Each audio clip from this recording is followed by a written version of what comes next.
So we'll continue with the same topic, that is grouping and marshalling of assets and liabilities. ये हल्का सा हम touch इसको previous lecture में दे चुके थे, जिसमें हमने टर्म ग्रुपिंग डिस्कस किया था। ये दो टर्म्स हैं अलग अलग, दो इसके सब टॉपिक्स हैं, एक है ग्रुपिंग और एक है marshalling. Grouping and marshalling of balance sheet और grouping and marshalling of assets and liabilities. Grouping का वर्ड मैंने डिस्कस कर लिया, तो somebody can tell me, raise hand please, including online students. Meaning of grouping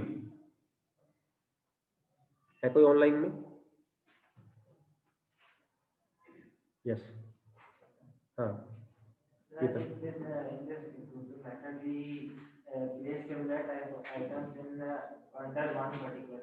yes. Assets liabilities को हम current और non current में डिस्ट्रीब्यूट कर सकते हैं, आपको पता है।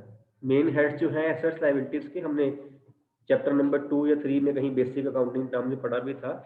Assets are mainly current assets and non-current assets, and liabilities are current liabilities and non-current liabilities, है ना।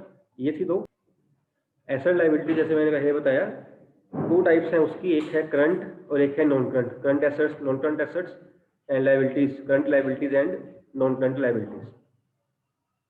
ठीक है। अब हम जब बैलेंस शीट हम बना रहे थे इस चैप्टर में, फाइनल अकाउंट, हम क्या कर रहे थे, जैसे उसमें आपने एग्जांपल ली, आपने बनाई, मैंने कहा कोई एसेट बोल दो, किसने बोली लैंड, फिर बोलना है कोई कैश, फिर कैश एट बैंक, फिर बिल रिसीव है, प्लांट, बिल्डिंग, मशीनरी, ये ऐसे आप करके मिक्स का बोल रहे थे आप ना।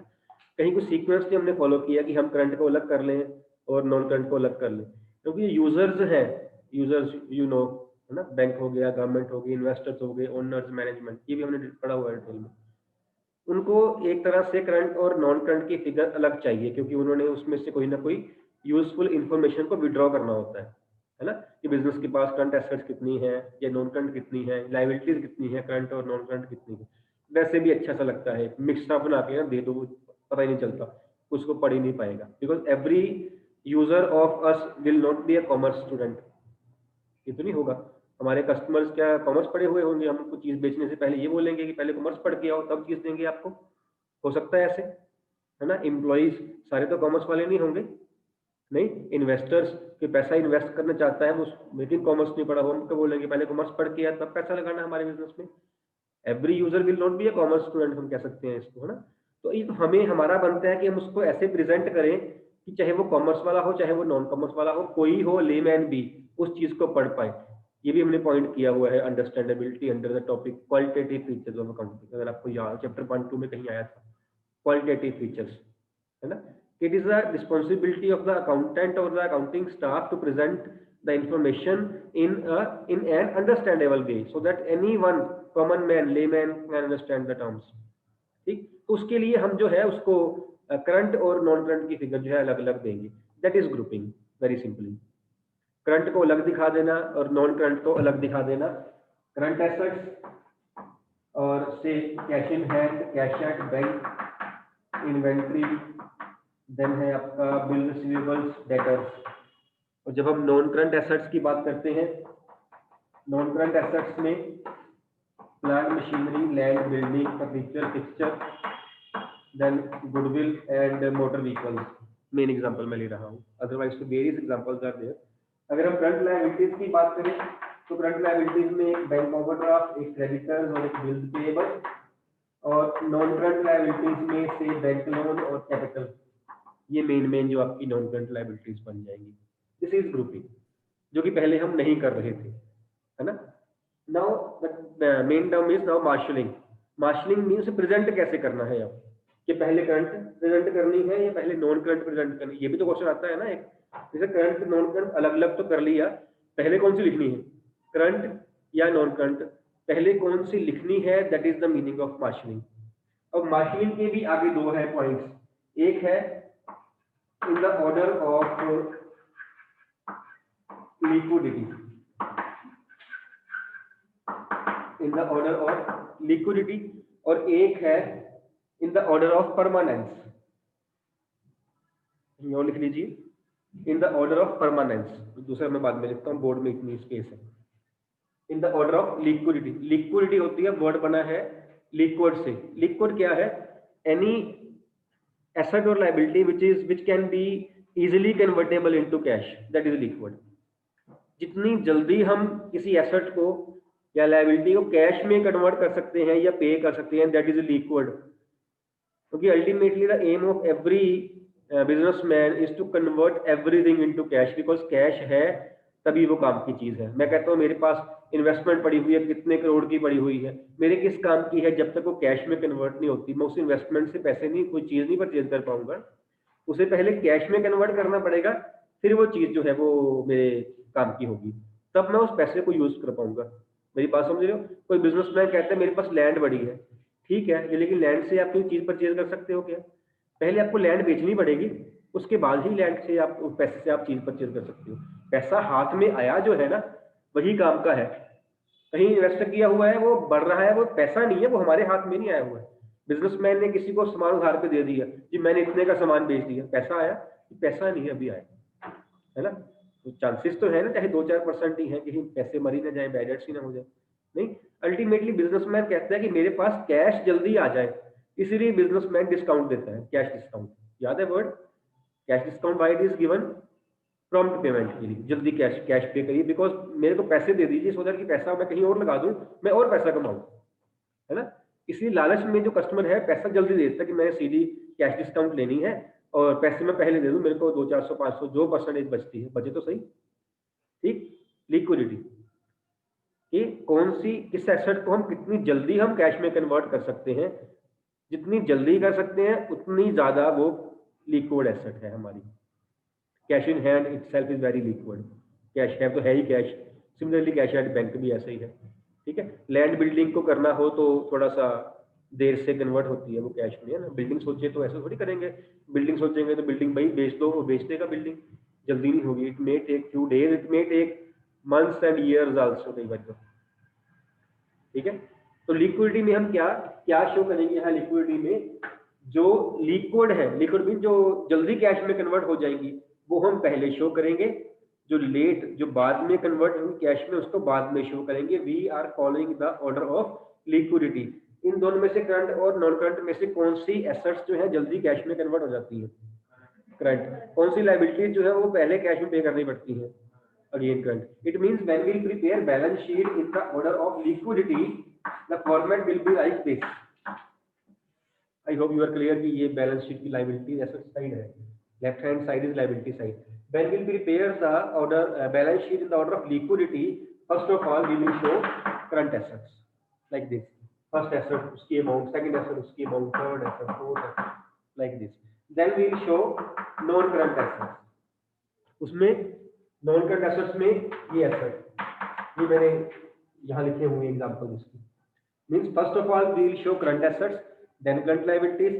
Similarly the liability side will show current liabilities first and then non current liabilities. Items वही लिखी है हमने जो आप लिख रहे थे, एक सिर्फ प्रेजेंट किया है उस चीज को।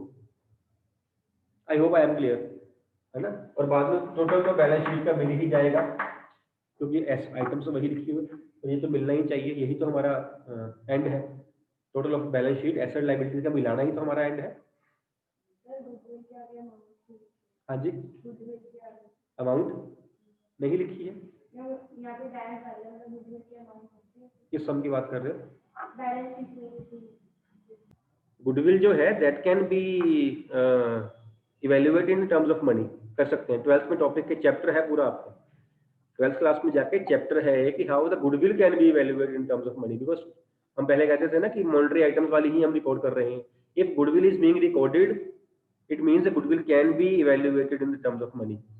हम कह सकते हैं इतने रुपीस की गुडविल है बिजनेस की, ये हम कैलकुलेट करेंगे। Various methods are there and goodwill is calculated on the base of sales of a business and that profits of the business, sale and profit of the business. और sale को हम monetary value में कर सकते हैं convert, profit को हम कर सकते हैं, इसको भी कर सकते हैं, ठीक है। ये हम करेंगे मेथड, +2 में जाके आपका फुल चैप्टर है एक, how the goodwill can be calculated in the terms of money, ठीक। सो ये था आपका order of liquidity. If suppose the businessman wants कि मैंने लिक्विडिटी से नहीं करना है, मैंने करना है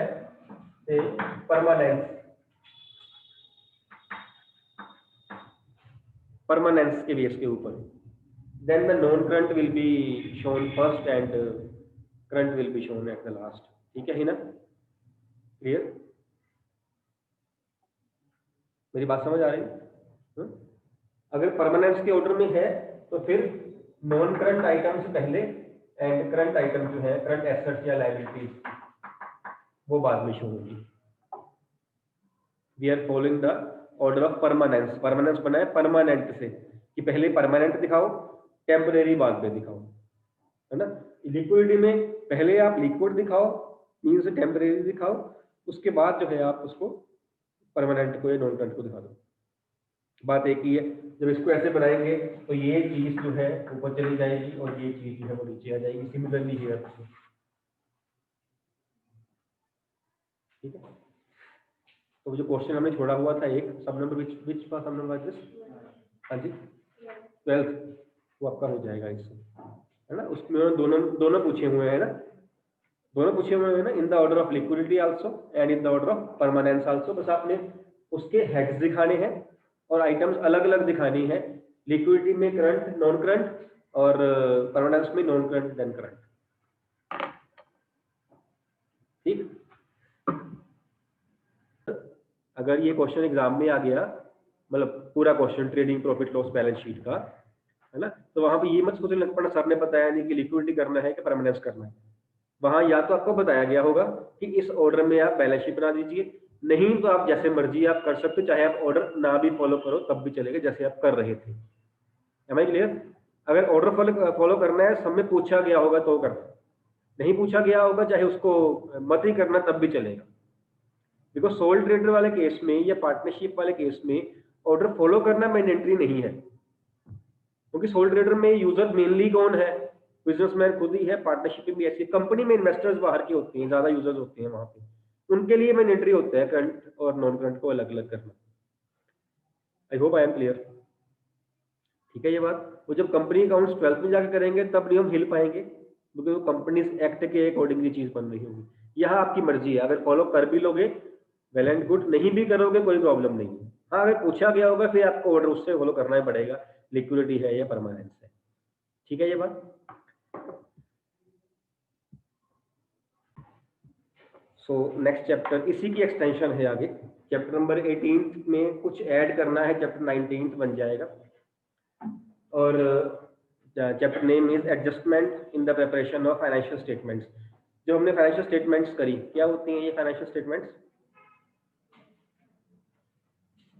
क्या होती हैं? अरे वाह, हमने पढ़ भी लिया और मीनिंग लिया, बता नहीं रहे हो। ठंड ठंड लग रही है किसी को?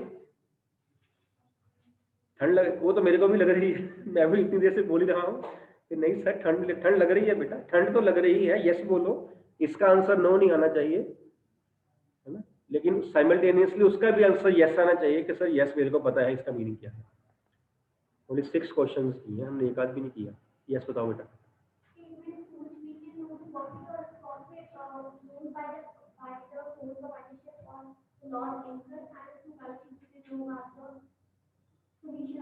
Very good, beta. These are the statements which are prepared to know, to calculate how many things, how many? 2. One is financial result. As she said, financial result means profit loss, profit earned or loss, incurred or suffered. And second is financial position, as again she said, assets and liabilities. दो तो बातें हैं। And when these are prepared, मैंने ऐसे ही पहले भी करवाया था, when these are prepared at the end of an accounting period, है ना। हमने कहा था हम ईयर की बात नहीं करेंगे, हम अकाउंटिंग पीरियड कह देंगे। उससे क्या होगा कि सोल ट्रेड का बीच में हो रहा है, पार्टनरशिप का बीच में हो रहा है, कंपनी का बीच में हो रहा है। क्योंकि सोल ट्रेडर और पार्टनरशिप जो है फर्म्स, वो कर सकती हैं कि साल के बाद प्रिपेयर करें अकाउंट्स बुक्स, बट कंपनीज के लिए ये जरूरी है कि क्वार्टरली प्रिपेयर करें। अगर हम लिखेंगे ना at the end of accounting year, तो ये बैलेंस जो डेफिनेशन है सिर्फ सोल ट्रेड और पार्टनरशिप के लिए हो जाएगी, है ना, यूजफुल सी कह सकते हैं, कंपनीज के लिए नहीं होगी। हम लिख ही देंगे अकाउंटिंग पीरियड कंपनीज के लिए 3 मंथ्स का है, उनके लिए साल का है। अदरवाइज भी अब सोल ट्रेडर चाहे ये नहीं कि वो साल के बाद ही करेगा, उसकी अपनी मर्जी, जब मर्जी प्रॉफिट कैलकुलेट कर ले, चाहे वो रोज शाम को करे प्रॉफिट कर, उसकी मर्जी है ना, उसका अकाउंटिंग पीरियड वो बन जाएगा। है भाई क्लियर? ठीक है। एंड मेरे को नाम भूल गया बेटा आपका, मेरे को पता है, मैं भूल गया लेकिन। हाँ, Vanshita, yes. Vanshita, soul trader की नहीं यहाँ बात करनी, हमने अपना स्कोप नहीं कम करना। आपने कहा ना profit losses of sole trader, business, business organisation, business enterprise, scope बड़ा कर लो सो दैट कि वो डेफिनेशन हर जगह ही काम आ जाए। अब ये क्या होगा, डेफिनेशन सिर्फ सोल ट्रेडर के लिए हो जाए, कहीं ना कहीं वो मार्क्स ना काट ले, है ना। तो 4 नंबर का पूछा गया था कि 3.5 दिन से सोल ट्रेडर की बात करी है, मैंने कहा पूछा है सोल ट्रेडर, मैंने तो कहा फाइनेंशियल स्टेटमेंट्स की बात हो रही है। अगर कहा होता financial statements of a soul trader, फिर हम कहते हैं सोल ट्रेडर, और चाहे साथ में ये भी कहते हैं अकाउंटिंग ईयर, तब भी चलता था। हम स्कोप बड़ा कर लेंगे अपना, हम कहेंगे of a business enterprise, soul trader, partnership, company, cooperative, joint business, सारा ही बीच में आ गया। एंड अकाउंटिंग पीरियड, जब मर्जी प्रिपेयर करो जी, तो आपकी मर्जी। हमारा ये डेफिनेशन हर जगह ही फिर काम आएगी जब भी हम अकाउंट्स पढ़ेंगे, ठीक है। उसको बात कर लेना, otherwise it was up to the mark, ठीक। This were the financial statements. And जब इसकी प्रिपरेशन करनी है उसमें एडजस्टमेंट्स कैसे, अब first of all what are the adjustments, पहले ये मीनिंग हमें क्लियर होना चाहिए। मीनिंग क्या है एडजस्टमेंट्स का, आपके लिए सिंपल मीनिंग एडजस्टमेंट का क्या है, जो आपको ट्रायल बैलेंस के बाहर दी होती है। अगर मैं सिंपल सी बात करूं, ये इसका डेफिनेशन नहीं है, लिख मत लेना, वहां मीनिंग आ जाएगी। एडजस्टमेंट क्या होती है आप बोलो, जो ट्रायल बैलेंस के बाहर दी होती है, लेकिन ट्रायल बैलेंस के अंदर भी एडजस्टमेंट्स एक दो मिल जाएंगी आपको, वो जब आएंगी हम तब डिस्कस करेंगे। आज हम क्या है, आपके लिए टॉपिक इजी करने के क्या करते हैं, एडजस्टमेंट्स क्या होती हैं जो ट्रायल बैलेंस के बाहर दी। मीनिंग नहीं मैं कर रहा हूं, मैं आपको एक इंडिकेशन से दे रहा हूं, पहली बात, ठीक है। मीनिंग इसका बाद में करेंगे, आप देखो समझ करेंगे, मीनिंग बाद में करेंगे। एडजस्टमेंट्स आपको ट्रायल बैलेंस के बाहर, एक बात। दूसरी बात, जो भी एडजस्टमेंट्स हैं वो फाइनेंशियल स्टेटमेंट्स हम कितनी बना रहे हैं, हम बना रहे हैं 2 फाइनेंशियल स्टेटमेंट्स, एक बना रहे हैं इनकम स्टेटमेंट, एक बना रहे हैं पोजीशन। इनकम को हम आगे 2 पार्ट्स पे डिस्ट्रीब्यूट कर रहे हैं, एक हम कर रहे हैं ट्रेडिंग में, एक हम कर रहे हैं प्रॉफिट लॉस में, और बाद में तीसरी वाली जो कह सकते हैं हम, दैट इज बैलेंस शीट। ये 3 चीजें हैं हमारे पास। एडजस्टमेंट्स क्या है, जो आपको ट्रायल बैलेंस के बाहर दी हुई है, इसे आप ब्रैकेट में डाल लो। ये पढ़ा नहीं रहा हूँ, ये मैं बता रहा हूँ, पढ़ाने वाला मीनिंग बाद में आएगा इसका, है ना। अभी आप शायद समझ ना पाओ, जब हम कर लेंगे आप देखना आपके लिए समझना इजी हो जाएगा। और दूसरी बात जो मेन है अकाउंटिंग के लिए, जितनी भी एडजस्टमेंट्स हो वो फाइनेंशियल स्टेटमेंट्स में 2 बारी आती है, 2 बारी आती है, ठीक है। या तो वो ट्रेडिंग और बैलेंस शीट में सेम चीज 2 बारी आएगी, क्यों, क्योंकि वो एडजस्टमेंट है। ट्रेडिंग और बैलेंस शीट में आ जाएगी, या वो प्रॉफिट लॉस और बैलेंस शीट में आ जाएगी, या वो ट्रेडिंग और प्रॉफिट लॉस में आ जाएगी। कहीं भी 2 अलग अलग एडजस्टमेंट्स, अलग अलग ट्रीटमेंट। वो जब हम डिस्कस करेंगे एडजस्टमेंट्स को तब चलेगा पता कौन सी ट्रेडिंग और बैलेंस शीट में आनी है, कौन सी प्रॉफिट लॉस और बैलेंस शीट में आनी है, और कौन सी ट्रेडिंग और प्रॉफिट लॉस में आनी है, वो हम डिस्कस करेंगे। 15-17 एडजस्टमेंट्स हैं यार, लेकिन है बड़ी इजी, करने बैठ जाओ तो। अगर बोलो कि इजी कहा था सर ने, फिर तो सिंपल वाला भी नहीं है ना। करने बैठोगे बिकॉज हर एक चीज के पीछे लॉजिक रहेगा, अकाउंट्स में हर एक चीज का लॉजिक है कि ऐसा क्यों करना है ना। अगर आप उसको क्रैम करोगे फिर नहीं होगा, अगर लॉजिक समझोगे फिर हो जाएगा। तो 2 बातें, एडजस्टमेंट्स आपको ट्रायल बैलेंस के बाहर दी होंगी, और दूसरी क्या है, एडजस्टमेंट जो है वो आपकी फाइनेंशियल स्टेटमेंट्स में 2 बारी आएगी, सेम अमाउंट, ठीक है। मैं एडजस्टमेंट का हल्का सा मीनिंग आपको बताऊंगा, और कि हम क्या करते हैं, अकाउंटिंग स्टाफ क्या करता है, वो ट्रायल बैलेंस बना लेता है पहले, ट्रायल बैलेंस बना लेता है सो दैट कि अर्थमेटिकल एक्यूरेसी चेक हो जाए बुक्स ऑफ अकाउंट्स की। और जो आपका बैलेंस शीट बननी होती है या प्रॉफिट लॉस बनना होता है, वो ट्रायल बैलेंस के बाद बनना होता है। तो इसके बीच में जो ट्रांजैक्शंस होती हैं, प्रेपरेशन ऑफ ट्रायल बैलेंस और प्रेपरेशन ऑफ फाइनेंशियल स्टेटमेंट्स, इसके बीच में जो ट्रांजैक्शंस होती हैं वो एडजस्टमेंट्स होती हैं, है ना। या एडजस्टमेंट एंट्रीज, याद होगा आपको, आउटस्टैंडिंग एक्सपेंसेस हमने करे थे, प्रीपेड एक्सपेंसेस की बात कही हुई थी, है ना। ये हल्का सा मीनिंग है, इस मीनिंग को हम आगे जाके और डिटेल में करेंगे, और करेंगे डिटेल में इसको, ठीक है। अभी आपने चैप्टर 1 किया, पिछले वाला 18 चैप्टर, वहां पे एक क्लोजिंग स्टॉक दिया हुआ था, याद है आपको। और तब मैंने आपको कहा भी था ना कि ये अंदर नहीं है, ये बाहर सेंटेंस लिखा हुआ है, आपने देखा होगा। बाकियों के बैलेंसेस दिए हुए थे, है ना, कैपिटल इतने की, लैंड इतने की, कैश इतने का, इसके बारे में लिखा था closing stock was valued at this, sentence बना के दिया हुआ, अलग से दिया हुआ था। वो एक एडजस्टमेंट थी, बिकॉज इट इज डीम्ड कि वो ट्रायल बैलेंस के बाहर दी हुई है। इसलिए वो 2 बार भी आ रहा था, याद है? कहाँ कहाँ आ रहा क्लोजिंग स्टॉक? ये हैंड रेज करना, हैंड रेज करना, क्लोजिंग स्टॉक कहाँ कहाँ आ रहा है। Very good. How many sums were there in that chapter? 26। 26 में से मेरे को लगता नहीं कि किसी भी एक सम में क्लोजिंग स्टॉक ना दिया हो।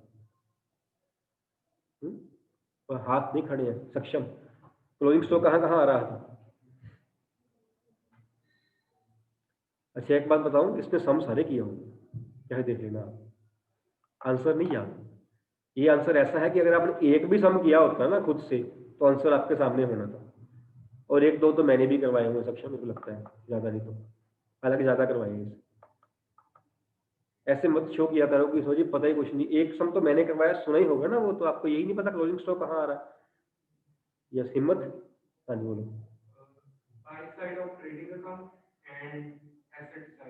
How many sides are there in any account? Any account side कौन कौन सी होती है? To and by side. मैंने कभी नहीं वर्ड यूज किया ये वाला टू एंड बाई। जैस्मिन मैंने कहीं यूज किया word? Debit and credit side. कहाँ हो आप? आंसर आपका ठीक है, आंसर नहीं गलत है आपका, but there is no to and by side in accounts. Sides are debit and credit.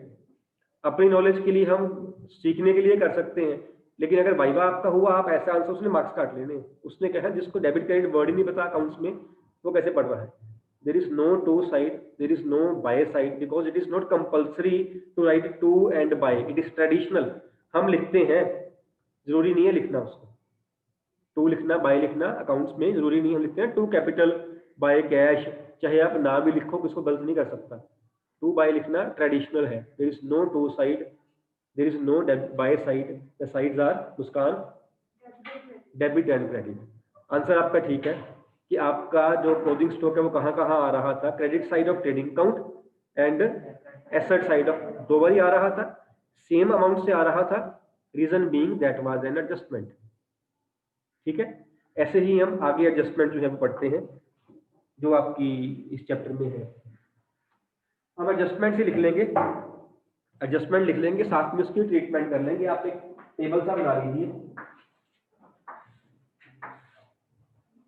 This is first column is name of the adjustment, second is trading account, then is P&L account and then is balance sheet। First column में adjustment का name लिखूंगा, इसमें मैं treatment लिखूंगा। These three columns are meant for the treatment of that particular adjustment जिसकी हम बात कर रहे हैं। अगर मैं पहले जो आपने पहले पढ़ी हुई है, अगर मैं वो करूं स्टार्ट वहां से, क्लोजिंग स्टॉक ट्रेडिंग में कहाँ होता है?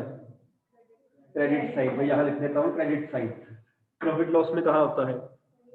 कहीं भी नहीं होता, ये तो मैंने क्रॉस कर दिया। और बैलेंस शीट में एसेट साइड, एसेट साइड।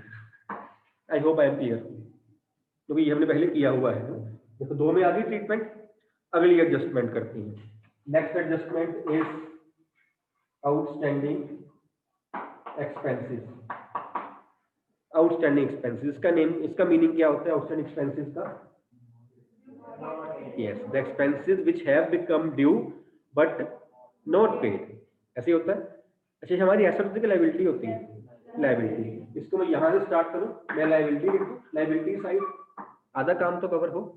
ठीक है, हमने एक टॉपिक किया था cash basis and accrual basis of accounting, याद है ना?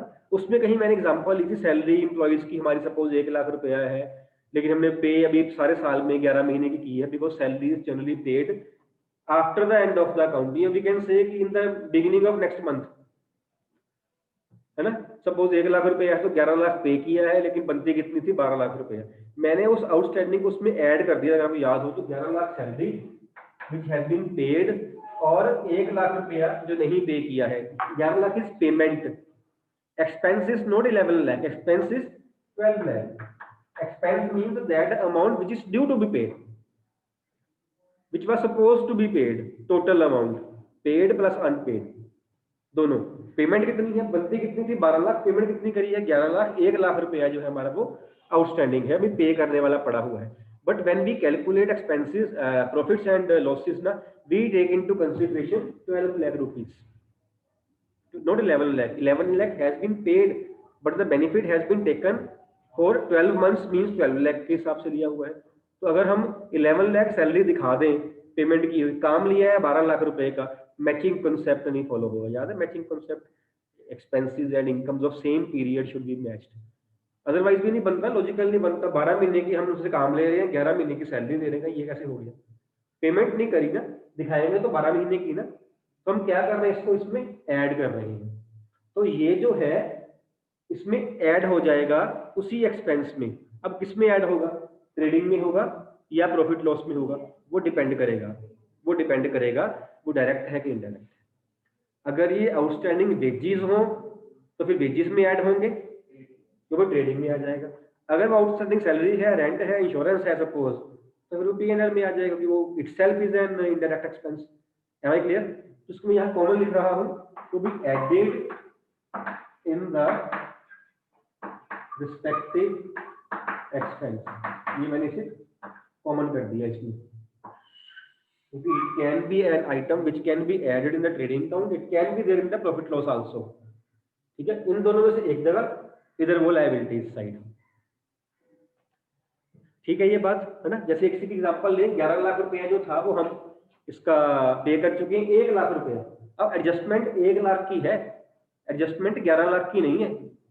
1 लाख है आउटस्टैंडिंग, जो पे नहीं किया, ड्यू हो गया था, उसकी बात कर रहे हैं। यही 1 लाख रुपया अगर ये सैलरी है तो प्रॉफिट लॉस में ऐड हो जाएगा 11 लाख में, और ये 1 लाख ही आएगा बैलेंस शीट में। बैलेंस शीट 12 लाख नहीं आ जाएगा, क्योंकि ट्रीटमेंट आपने डबल एक करनी है 1 लाख रुपए की एडजस्टमेंट की। दूसरा तो 11 लाख तो पे ही हो गया है। वो मेरी बात फॉलो कर रहे हो ना?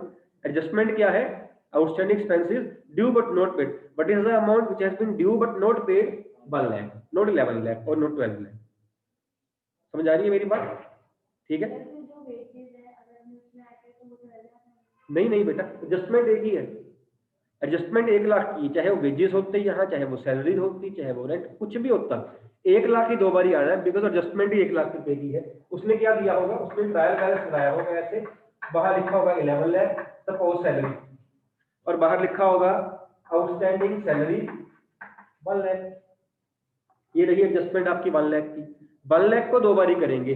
जब प्रॉफिट लॉस बनाएंगे वहां हम लिखेंगे प्रॉफिट लॉस में to salary debit side 11 lakh plus 1 lakh outstanding 12 lakh, and balance sheet में liability side outstanding salary 1 lakh. 1 lakh की ट्रीटमेंट 2 बार, 11 लाख तो हो ही रहा है, तो अंदर दिया हुआ था पहले। एडजस्टमेंट इसको हम और करेंगे कल, इसको और करेंगे अच्छे से, ठीक है। और थोड़ी सी एडजस्टमेंट्स और हो जाएंगी ना, तो उसके बाद जो है आपका वो सम भी इजी करना हो, समझना भी आपके लिए इजी हो जाएगा। ठीक है, टॉपिक चैप्टर बहुत इंपॉर्टेंट है। सबसे बड़ा जो क्वेश्चन आएगा ना, बड़ा मीन्स जितने बड़े मार्क्स वाला, मैक्सिमम इसमें से आना है। 2 आने हैं 8 मार्कर्स आपको, एक इसमें से होना है। You can't afford to leave the chapter, मैं बताऊँ सिंपल सी बात बताऊँ, यू कांट अफोर्ड इट, है ना। और वैसे भी चैप्टर 12th में जाके भी काम आना है, अगले चैप्टर में भी काम आना है ये।